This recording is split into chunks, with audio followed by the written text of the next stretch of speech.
reinforcing? I didn't think I was going to play live necessarily these songs. It was just like, it was literally for me, like just to put something out weekly, like almost like to just push myself to like do something. It was like every week I'm going to do this song. And then, it was a whole nother thing to learn how to do it live. And just because like someone asked me like, are you going to play? And I was like, I guess so. Is that what you do? I guess you got to. Yeah. And then, like, oh, you want me to? Okay. You want me to? Yeah. So. Welcome to In the Round, a podcast for people who love music and genuine conversation. Join us as we sit down with some of our favorite local, regional, and national artists to chat about life and their creative journeys. I'm Dee, I'm a musician, I'm a music lover, and I'm your host. So pull up a chair, get comfy, and enjoy. Okay, y'all, this week I am thrilled to introduce you to my sweet friend Sarah, aka Carrellee, your new favorite synth queen. We talk about how the synthpop project came to be, things we love about the gear, performing outside of her comfort zone, and the opportunities that have arisen from this newer trajectory. So turn up the dial. Here's Carrellee.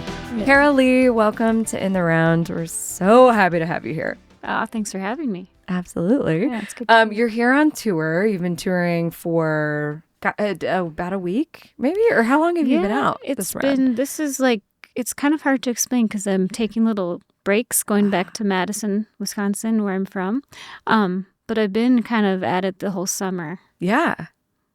I can't even remember when it started now. I honestly can't. You're like, I'm forever on tour. 7 shows left. Oh, 7 shows left. Okay. Yeah. This round, yeah. Oh my gosh. Well, and so we're going to talk about a lot of, the stuff you've been doing because you also play in another project and have been touring Europe and doing really fun things. But I'm so excited for people to hear the sound that is Carrellee, which it's evolved a little bit, but the current iteration is a super ethereal, dark synth pop, synth wave, synth goodness. Is it synthy goodness? Yes, synthy goodness.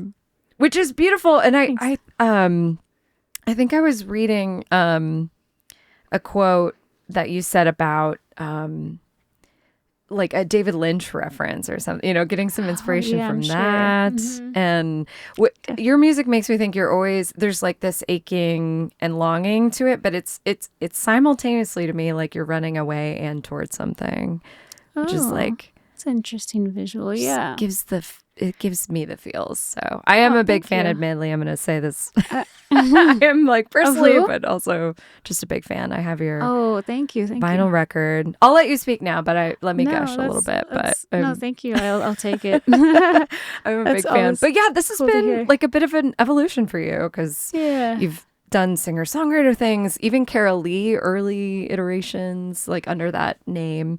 I was guess more folky and Yeah, it's been a transition that I've just kind of like either been, I guess part of me is in charge of it, but it kind of also feels like, it's just kind of what happens. I don't know why or how, but you're like, I'm on this train. I don't know where it's going. But I just wanted to do something more piano based originally, and then it was just like, synths are fun. Like, I love the learning something new. I love changing.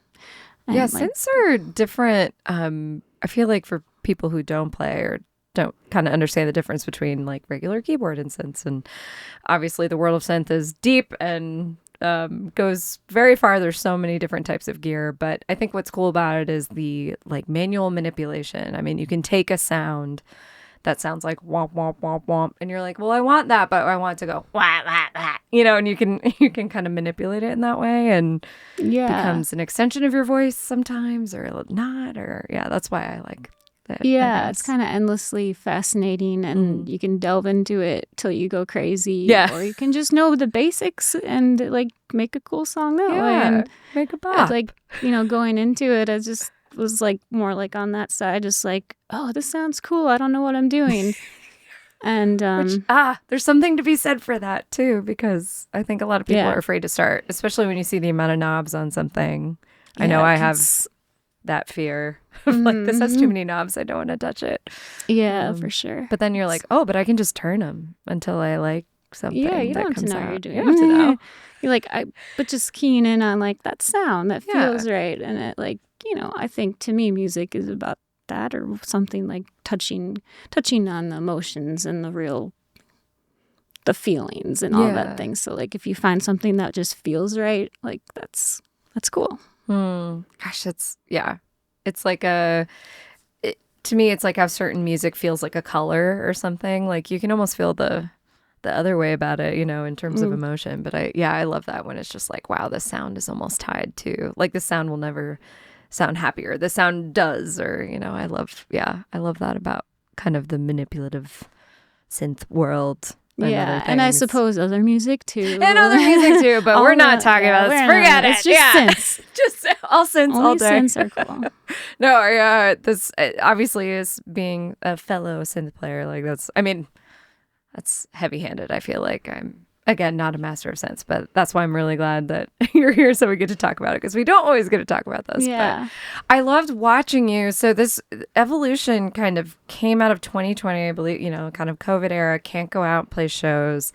And over time, all of a sudden I start seeing Sarah pop up, and you've got this cool, like, bright pink wig on, and you're like singing these synth bops, and I'm like, wait a minute, who's this? And it was just so fun. And so I kind of want to ask about, was it fun to kind of lean into that sort of pageantry element of it, of like, I'm doing something different, I'm going to wear this, it's almost like playing a character or something. Yeah. Like something about the wigs was like, just allowed me to be like, I'm going to just not worry about who I was before, and I'm just going to like have fun. It was just fun, and it was like more, not how I usually am as a person. Like I'm kind of like shy and like reserved. So it's like, now I can be this other person with this wig. And it just kind of fit the music for me. And like, COVID and everything that's a whole thing. But like, that's part of probably why I was going a little nuts there. Yeah, and, right.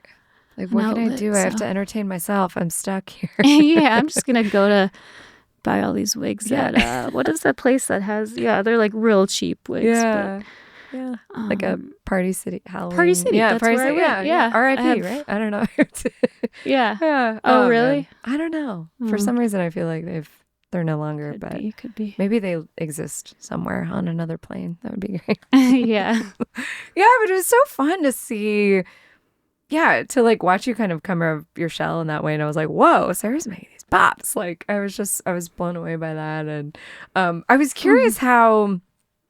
Did you know going into it that this would be like you would be where you are now, or was it just? I mean, like you said, you were like, I'm just gonna have fun, and then all of a sudden it's like, oh, people were like responding positively online, right, and kind of reinforcing. I didn't think I was gonna play live necessarily these songs. It was just like it was literally for me, like just to put something out weekly, like almost like to just push myself to like do something. It was like every week I'm gonna do this song, and then it was a whole nother thing to learn how to do it live. And just because like someone asked me like, are you gonna play? And it's like, I guess so. Is that what you do? I guess you gotta. And then like, oh, you want me to? Okay. You want me to? Yeah. So wow. And that is learning the setup. I mean, it is so easy. I run into this, so we're recording right now, and I've this is kind of one of the first times that I've recorded a lot of those demos at home, not just like into my phone. I've like built them up, multi-track kind of demos. Cool. And then you're like, oh crap, I can't even play all of this. I know. Like, that's the trouble. Yeah. All the layering, and it's so fun in the studio, but to translate it. Translate it is kind of tough, but your setup is really cool. We're kind of going through the gear that you have, and if you want to talk more about it, definitely do. But you've got a really cool Nord Lead 3, I believe, maybe. I think it's in 3, there. And so that's gonna have synthy sounds and manipulations on there, and then you use a looping pedal and things like that to go from track to track with backing tracks and. I try to add a little bit of live flavor to it as much as you can, like with being a one-person band. Right. Like at first I was doing more MIDI, like what do you call it? Just Control, like triggering stuff. Yeah. And then, but the Nord does have such a nice sound that okay, I'm just gonna add, just kind of layer on top with that. Right. And it's like, I'm still learning how to make it more lively and different from the recordings maybe. Like I feel like I Sure. could push that further, but Yeah. and like the vocal effects, it's nice to have control over that. And Yes. Oh my gosh, that's a yeah, huge that's part. another world I could probably get into more, but just knowing the basics is fun to Right. control it versus like let the sound person, like sometimes the sound person is awesome, but sometimes not. Sometimes not. This is so true. So, This is so true. yeah. I haven't delved quite into that world myself, but I always really appreciate there's artists I see that just have like even just singers that have the reverb controls like right at their station, and it's really nice because you can get those moments where you're like, all of a sudden I want to, and have it go off into space or keep it tighter. So yeah, no, there's so much work that goes into honing that, and sometimes you're learning on stage while it's happening too. I'm sure, which is like that was shouldn't actually hit that cool. button right Or there. not hit that button. Yeah. Right. All the troubleshooting has happened on stage. It's like, the pedal, like the foot switch, like polarity was messed up during my show in Atlanta, and I was like, I couldn't figure it out, and I was like, every song I was telling the sound guy, like, turn off the sound, I gotta restart it. I restarted it like 3 times, and then I realized, it's just this little switch that like, and now you know, it's like a sustain pedal, like it was the wrong. a sustain pedal was just like flipped wrong, and I was like, I feel stupid. But. The amount of times that it's just like, this cable wasn't quite plugged in, or like, this switch was just God, that's always the worst, because you do want to blame the sound guy, because it can't be you. Yeah.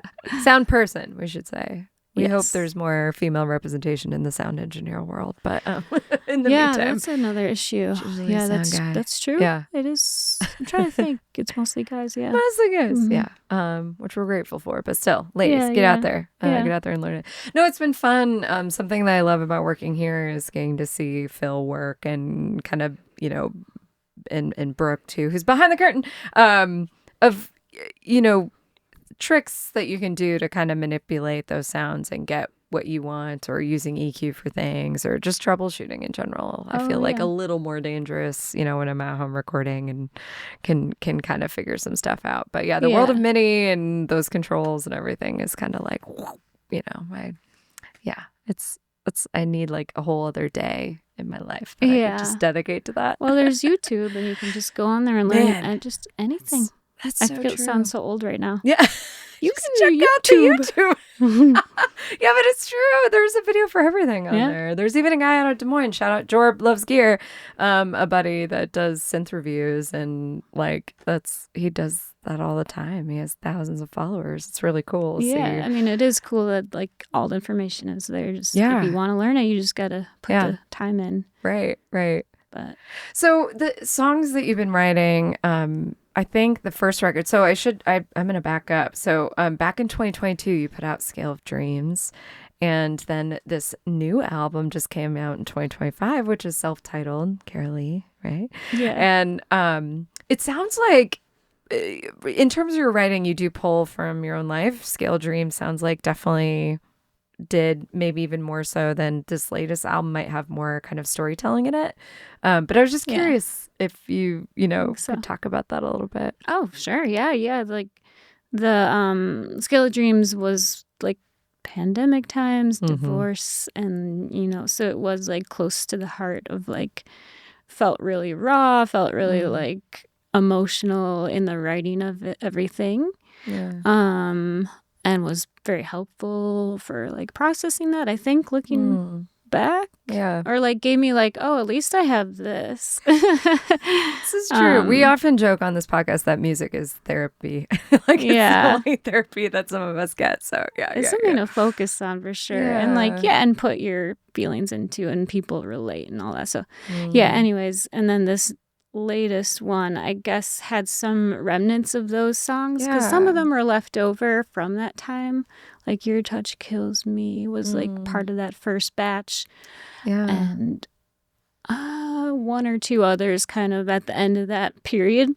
And then some of the more like dancey newer ones were written a little later, where it was like more like after I'd played more shows live and just learned a lot from seeing other people play, listening to a lot of people, and also wanting something more like fun, possibly to play live and just more energy, like, you know, because I had like some real slow ones. Yes. So, I was always impressed at how slow like you could go, because I'm like, wow. But they were really lush though. Like there was something that I really enjoyed about that, of like sitting in the feeling and not needing to necessarily be like, you know, but it's really fun though to incorporate some of those like more dancey things. And especially I would hate to like go live. I feel like it's all good. It's just like, what do you feel like doing? And also it's fun to play those ones that are more like, when people dance, it's kind of intoxicating. You know? Like it's like, oh, that's fun. Like I want more of that. Yeah, right. So you're like, oh, if they're moving, I'm gonna keep making stuff like that too. But like, sprinkle in. Yeah, right. The slow. I find that to be tricky. So in Contacta, the synth pop side project that I have with Phil, we're playing a show tonight, which is a month ago when this comes out. But what I find tricky is like a lot of songs I write, I feel like are bops, but aren't necessarily dancey. So it is always kind of a tightrope walk of like, we have some new songs that we haven't put out that I think I kind of did the same thing where I'm like, I want more of like, not that the other songs aren't grooving and stuff, but it's just like, you know, kind of changing the form that they come out and thinking of the songs differently, of like sections too, and things like that, of where things repeat, and just also based on what I've been listening to. There's an album by Paper Kites called 12/4 that I absolutely love, and it had more of their like synthy, like they kind of leaned into. It's so good. And they have some really fun music videos with them and stuff that I just love, that like live in my brain. But there's some songs in there that kind of evoke some things for me and kind of inspired you know, that trajectory. And I was curious if there were, you know, particular artists that you pulled from or were inspired by, I should say.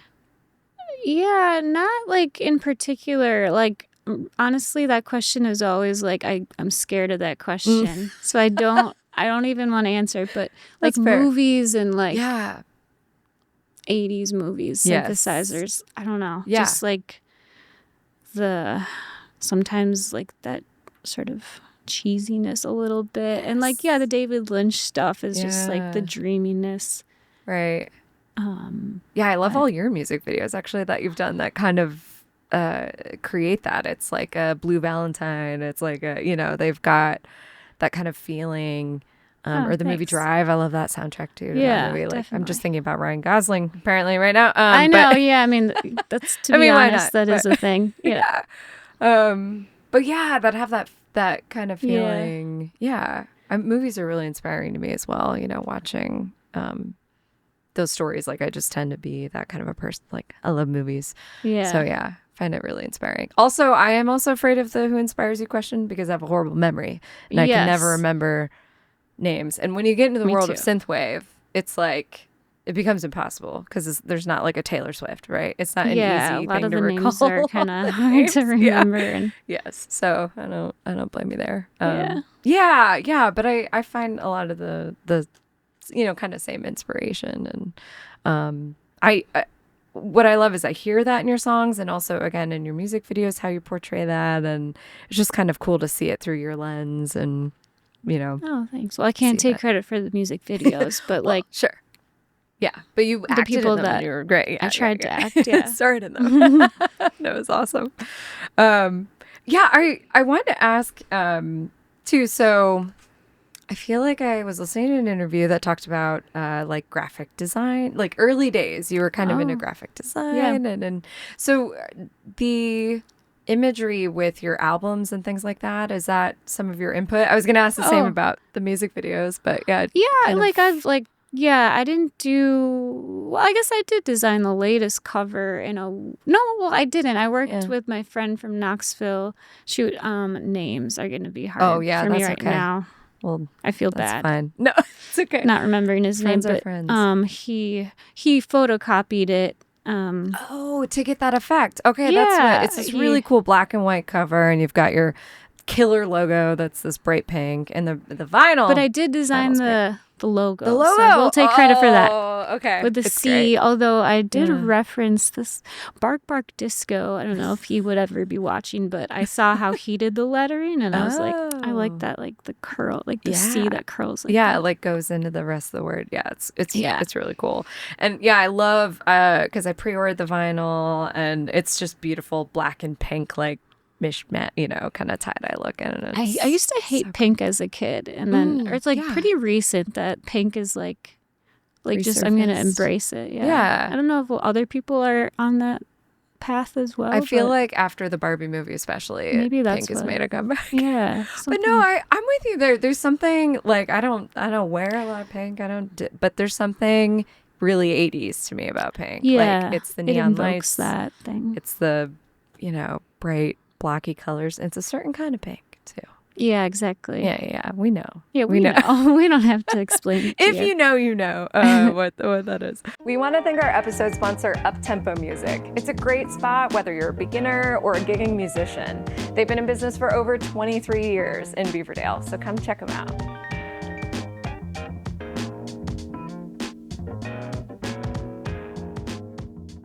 Okay, so yeah, I was curious about that. I wanted to ask about the logo, so that's super cool. So then, okay, you live in Madison, Wisconsin.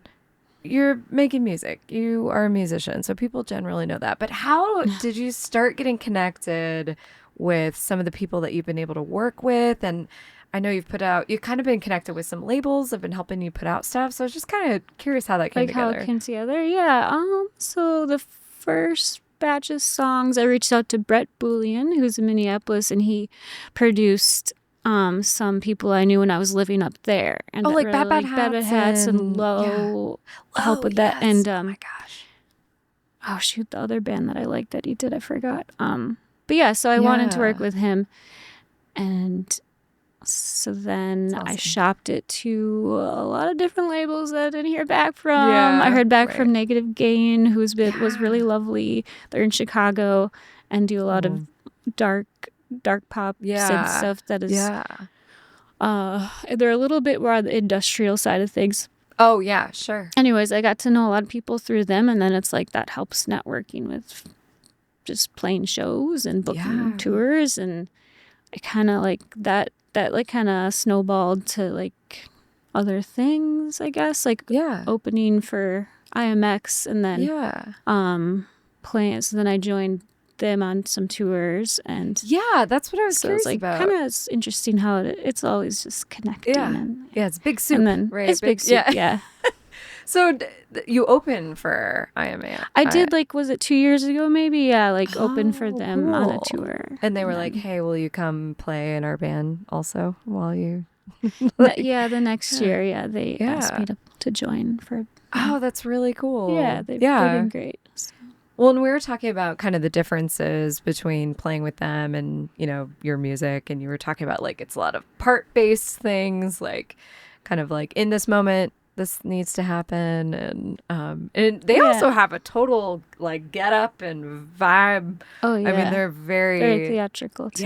Theatrical. Yes, that's a great word for it. They have crazy cool costumes and stuff, and videos, and they put on a really good show. Yeah, and so you were able to tour. You toured Europe with them, right? And various it was cities, so fun. and that's so crazy. Yeah, it was a cool experience for sure. It was Yeah, it was a very memorable time. It was great. Yeah, cool. And you're doing more shows with them? I feel like maybe, or you just did? Am I? Yeah, timeline? the U.S. tour, and then is coming this fall. Yes, October. Okay, that's what I thought. I was like, it's coming up. So okay, that's awesome. People have to keep an eye out. You don't do any opening slots when you're playing with them though, right? Because that would be double duty in an evening. Okay, I was like, that's impressive. I would do that, but no. Try and avoid that. I've done that a time or two here locally, and I'm like, no, it's thanks. Not worth it. Yeah. Gotta conserve that energy. Yeah, right. You only have so much of it. Yeah, right. And also just your brain waves of what hat am I wearing tonight? And it's kind of nice to be able to focus on the right batch of songs and not accidentally play wrong, Yeah. those types of things. Yeah. Give the best Right. performance for sure. Yeah. You No, that absolutely. I wanted to ask too, so I was listening to an interview where you kind of were talking about some early influences like Fiona Apple and Britney Spears. Britney Spears has been coming up a lot in my life. You did? Okay. Oh my God. No, what was that for? I think she was like, if you could, maybe they were asking like if you could cover something, or it was kind of this. What like, interview were you listening to? Don't it was say a deep it. cut. It was yeah, it must have been deep. I feel like it was not like, that I don't like Britney Spears, but yeah. No, I'm just surprised. Yeah, right. I feel like it was something, maybe it was like early days type influence. Okay, because I definitely say Fiona Apple a lot because she was like, I saw her play early on and just like, I just fell in love with her energy and her strength and anger, power. Yeah, just her ability to emote. Yeah, absolutely. She's just I can't do that, but like I'm inspired by it. Yes. Yeah. Yeah. It does come out though. I mean, it does, not in the same way, obviously, but yeah, I think that's kind of the cool thing about the power of music is, again, kind of you put that wig on, you can be a different version of yourself. And, yeah. But it still feels really vulnerable. Like I think that's something too that I enjoy about the songs that you're writing is that I can tell there's that layer of vulnerability, even if we're dancing, it's still like you can cry and dance at the same time. I've done that. I had to have done that. Yeah, I'm sure I've done that. I'm sure. Yeah. Oh, thank you. Yeah, it's really beautiful. But I was curious too about. I feel like in this interview you were also talking about your dad played a lot of jazz. Like you have a lot of jazz influence and. Or listen to a lot, I should say. Maybe it didn't. Yeah, well, actually, me and my dad, we play jazz out and about all the time now, like at a supper club in the Dells mostly. Gosh, I love and we just have a blast. Like, we play all the standards, like just like Fever, kind of the classics, the hits, and only the hits, only the hits. Oh, that's amazing. So do you sing in that, and you? Yeah, I just get to sing. Oh, and nice. That's for really a while nice. we had like a trumpet player and a sax player and like a upright bass. When we have upright bass, it's always really nice. Yeah, that's like my essential. favorite. It's jazz requirement, right? Well, sometimes we don't have it though, so I'm not gonna say it's required because it's not always there, but definitely it's helps fun. drive it. Oh, that's so fun. Okay, so you're still like gigging essentially, even outside of your other gigs, and like I'm a multitasker and I don't like to sit still. And it's music and it's fun and it's with my dad, so it's like check. I mean, all wins. It's really good. Yeah, it's fun. Are you do you have a regular day job in there somewhere, or are you just doing this full time? I do art therapy too at a hospital, like pretty part time though, like as a substitute. And I went to school for that and stuff. What? When I like quit music for a while, and then I like came back kind of around that pandemic time. Yeah. Like quit that job or like became a substitute. I'm like, I'm gonna go for it, kind of. Yeah. But it's really nice to still have my foot in that world too, though. Wow, you went to school for I didn't know that. Like, so what is a day like when you're doing art therapy? Do you incorporate music too, or is it mostly sometimes it's art, mostly visual just because of the setup that we have there, although there's some drums and stuff like fun. But mostly visual arts in like a setting where it's like a group therapy situation and it's like sharing how or just giving a release of like, let's do art for therapy and like a break from Oh, that's so cool that makes sense. I feel like too you have a really great personality for that. You're very calming.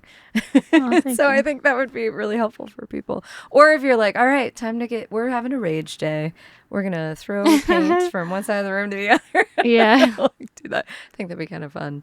I always talk. There's I think somewhere in town there's like a rage room where you can go smash like windshields and stuff. I've heard about those things. I didn't know that. I want to check one out. I also think it'd be an amazing music video situation. Just like smash a bunch of glass. I gotta look into that. Like I wonder if it's Yeah, in every city, and it's like a thing now? Okay. I feel like it's like a random, it's like how there's always like an escape room somewhere, you know? Like I feel like it's almost like that, where it's just like, oh, that random industrial building has a... Interesting, yeah. I mean, you could just do that at home maybe, but... I mean, maybe, if you don't like any of your stuff, and you just want to get rid of it, just smash all of it, Yeah. Oh my God, I love it. Okay, so touring this fall, and we're kind of talking through, you know, some of kind of the sonic evolution. You just put out this new record, so I hate to ask this, but also, are you a person who's like constantly kind of got something in the works, or is it like I saw Chapel Roan recently made a comment about everyone's like, when's the next album? She's like, it took me 5 years to write that one. You know, like she's very, it was just an interesting comment, I think, about how we create and how artists are different. But everybody's different with that. Yeah. For me, I guess it's a weird mixture maybe because it's like I did go through like a big batch where I was just like very overflow. And then during this touring time, I've like definitely slowed down writing, but I do have like tons of demos that I'm like, what do I need to like do something with this. And it's not like, I wish they would just go away or something. Yeah, it's like a weight that you don't want to be carrying right now. Because it's like, do I want to release these or like I think they're good, but maybe they're not the right time for it. I don't know. I don't know. Right. But it's nice, like, just to have, like, some of these, like, David Lynchy slow ones. I was like, should I put those out on, like, a big thing and just, like, put it out there? I know it's not, like, I don't know. So I could package certain things. Be its own kind of thing. Yeah. Like slow just to dancing get that with Carrellee, right? Yeah, you do. Yeah, get that done so that you can then move forward in real time and write the next thing. Because it's like it's hard to let go of the old ones, right? Oh, when they're that's not so released. True. Do you know what I mean? Yeah. No, very much so. It's funny too to see. Sometimes you're like, wait, I wrote that how long ago? You know, or those first beats. Do you write where it's like you're like, I'm gonna hit a note on the keyboard and it starts going doom doom doom doom, or do you have words, you kind of come at it from lyrics first and then build usually the music first, there's like a rhythm or a way, beat or like a melody, right? That's how words I write. Can be very difficult, I think. No, they can, because then you have to kind of retrofit them into, you know, the song. But that's how I write my synthy stuff too, I guess, is like very much it's a lot of just like hitting button and then like, ooh, this one's, you know, like we were talking about, ooh, this sounds cool. And it's although there was one song that I did on my first record, Morning Sun, and it was like it came in like pretty much intact as a dream. Oh yeah, with the words, with the chord changes, everything. And I've never had that ever happen since then. Whoa, what did you like eat the night before? Cool. I know. I wish I knew like why and how that happened. Whoa. I remember, I heard some interviews of you talking about this, and I was like, so bizarre. How do you, again, I have such a horrible memory, as we've already discussed, so it's like capturing that. I mean, you woke up and you're just like, oh. I remember I wrote it down, or I recorded it on my phone, like a voice memo or something. And then like spent all day that day like getting the parts. Well, it was still kind of fresh, you know, like I'm sure there was a few parts that weren't in the dream, but like, for the most part, it was there. So weird. Oh man. And actually what's kind of interesting about that is the lyrics in that song themselves almost have this like fleeting, what is it? Because it's in the morning sun, never go. I don't remember all the words, but it's like this really beautiful, like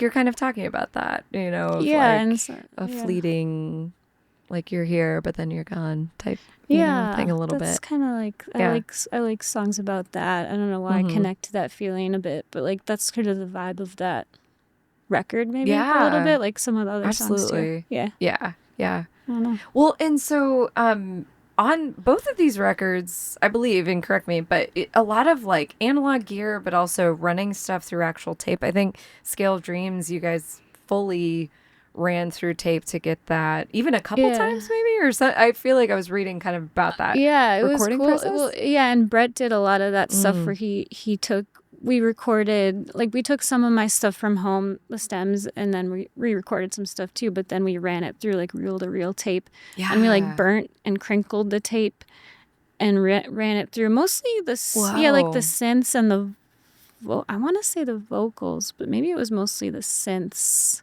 to give it like kind of that extra crackle. Yeah. Wow. Yeah, because we do that here, and we have a Mara tape machine. It's very cool. But I bet Phil has like crackled the tape like that, but I didn't. Oh, I didn't know that part of it though. That's really cool. Yeah, it was cool to see him do that, and I took notes on all the stuff he was doing, so I want to go back and remember. Yeah. How that works, but because then the new record was a little different. Did you record that? Was Brett involved in that as well? No, Brett wasn't. Okay. It was more, I did, like, produced it or whatever. Like, I did it myself for the most part. But then there's a couple of songs that, like, were produced, like, the drums and synths were from a couple different people I worked with on a couple singles. Yeah. But then the rest I did, and then I had it mixed by someone else. Right. And just sent them everything I had. Yeah. So it was more like I got a nice microphone at home, and I did, you know, I did like the control of that, doing it on my own, and it was a different process, but it was curious. Yeah, I was curious about that because there's certain things that, like I said, I feel capable to do, and then there's other things where it's like, Phil, please help. But I fortunately have him on speed dial, so I often, like during COVID, I got my home studio set up as well, and that was, it's kind of freeing in a way, but we talk a lot about too how easy it is and just sit in that room and redo stuff 800 times. Yeah, and that's trying to avoid that temptation. And but do you go into like a fugue state? This is how I operate, I guess, if I'm like really into something that I've started creating. A lot of times it's like 6 hours later and I stumble out and I'm like, I should drink some water. Yeah, I do that too. Kind of like all encompassing. Yeah. That's how It's nice. Yeah. Though, right? Right. I feel like as long as you don't die. As long as you don't die. And a lot of it is like kind of the concept we were saying of like, get it out of me. Like, get it. I need it out. And and then, And I like to also, I found kind of, it's hard for me to walk away from something incomplete. So I think that's why I work that way as well. Because I'm like, no, I want to get the whole idea out. You know, I want to get this all down on paper. Yeah. But sometimes I've definitely benefited from kind of like, you know what, let me pump the brake. Like this isn't fitting and there's a reason. And so maybe I need to walk away from it. Yeah. And then maybe it comes much later, like years later. Right. Which is just wild and crazy. Or as I'm finding, like some of the songs I wrote kind of thinking it would be a Contacta song or thinking it'd be in that world have kind of morphed into other projects that I'm in. So that's kind of fun too. That's cool. Yeah. You know, getting to use that. Yeah. I feel like I'm just talking about me, but no, I can relate. I was like, I finally get to geek out about the same sort of process. With talking about the process of things. You'll see it tonight, but I have a Casio that my dad bought me in college that I've had for years that I call the Silver Bullet. It's this big chunk of a thing, but I absolutely love it. And that's actually a lot of times what I'm using for drum sounds. I mean, there's way better drum tones out there, but it's really fun to just go, you know, it's just like the built-in kind of Casio tone. So I was curious. So you worked on this last record, you had some people do drum parts, but a lot of those are still you at home. And are you piecing them out? And then I did a little bit more of that. Like I started in Logic, and I built out, or like I get the pre-programmed like what it tells you, and then I go back in and I you manipulate that, it, or like take a sample from a real drum or some samples I found and replace like the sound of things and sometimes cut it up. Yeah. But Logic does pretty good. You know, sometimes it does some really cool things you wouldn't think of. Just, and then you're like, okay, I'm going to go with that. I'm just going to use that. Copy paste. That's fine. Yeah. Yeah, I love, so the song that you played here in studio, Captain, there's these really fun dropout moments where the drums, actually I think the synths too, kind of pull back for a second. You have these really fun kind of like syncopated little like nuggets in there that I think are great. Yeah, I feel like that might have been a product of like just seeing what the Logic drum would do on some of them and like, oh, that was weird. That was cool. that and was then weird. keeping it. Yeah, right. Yeah. Right. 'Cause you wouldn't think to do that. Maybe like I wouldn't think. I'm so like like to add a randomness to the process is probably good. Yeah. Well, and the concept of taking something away to like emphasize something after it isn't always natural, I would say, too. Usually you're like, I gotta add. And so sometimes that subtraction is what makes it, boom, and then it comes in hotter in the next second or something. Yeah, some of my favorite things are just super minimal, like just really really base. What do you like what's essential here? If it's not essential, don't just add for the sake of adding. But it's hard because it's like, ooh, that's cool, that's cool. Right. You can go too far. If you put too much salt on something, it'll taste horrible. But if you get the right amount, then it's good. Well, so what else in Madison is, how do you spend your time when you're not gigging? You're playing jazz.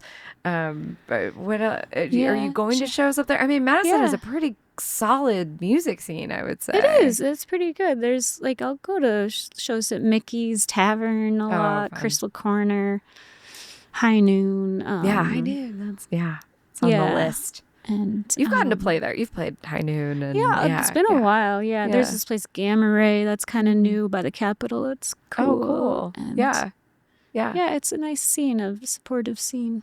Yeah, it seems like that. When kind of Wisconsin in general, honestly. We have an artist coming in who's based out of Kenosha, and Ben Moana. I don't know if you've run into him, but we met him at Blue Ox Music Festival, and just like Milwaukee, Madison. Like I feel like there's kind of a good crew, of community there. And I was curious if there's other artists that are even doing, like, do you find it hard to play local shows because I do try to type of music out a little bit, because there's like only a few that I know of that are doing like more electronic based electronic music. based. So I try to I don't know. Insulet Iscariot is one that's very good lately. That's doing a lot of cool things. Oh, cool. Yeah. I don't know. That's awesome.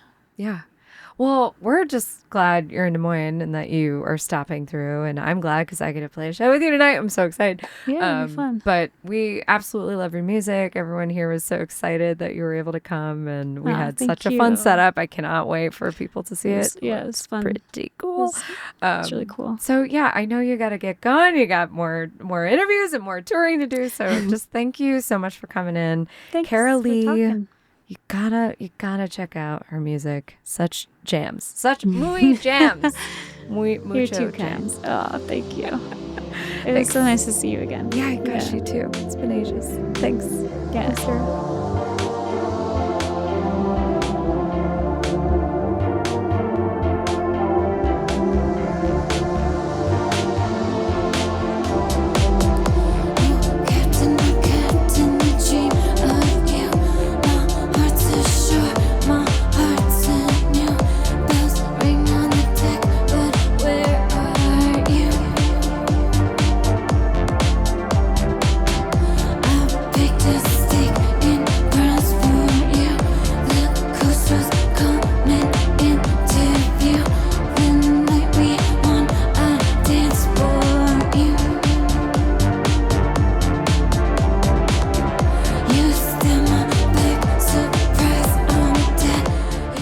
In the Round is produced and recorded at Trilix Studio. Remember to subscribe to In the Round wherever podcasts are found.